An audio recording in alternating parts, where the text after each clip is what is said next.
Okay. Today we will be making fruit chaat, and this is something that my family makes almost every single day during Ramadan, and it uses a lot of fruit, and it's very refreshing when we first break our fast.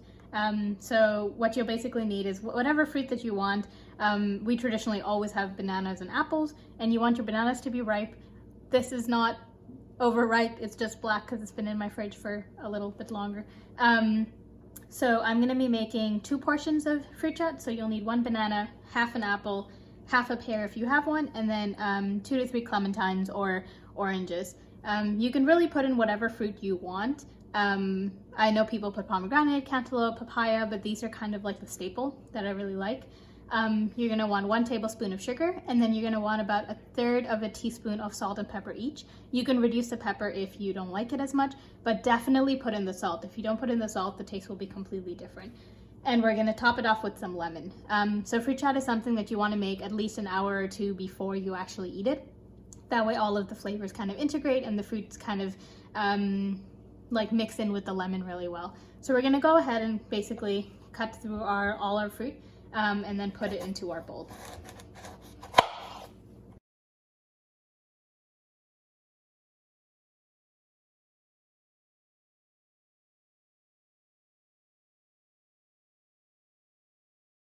Okay, so now we've cut up all of our fruit. You can kind of cut them to any side, but you want them to be semi-proportioned to one another.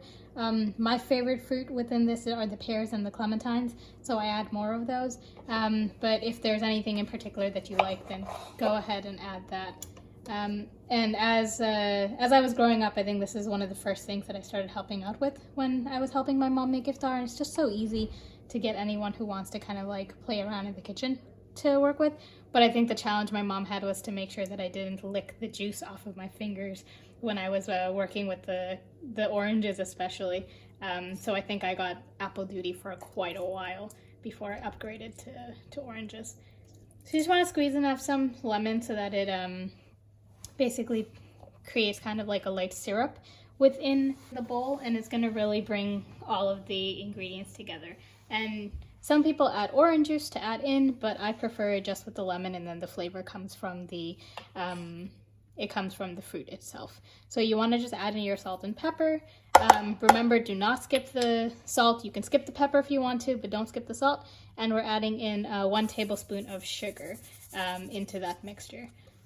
So now what you're going to do, you're basically just going to like mix them lightly together so that you don't want to break any of the softer fruit like the pears or in my case the bananas, but you just want to lightly mix this so that it's kind of integrated. And then you are just going to let that sit for a little while. I like to cover it and pop it in the fridge so that it's cold when I take it out. And then these fruit are really nice and refreshing when you break iftar. And I usually have it before I have like a actual dinner or a meal. So you're just gonna want to cover that and put it away, and then take it out again when it's time to break your fast.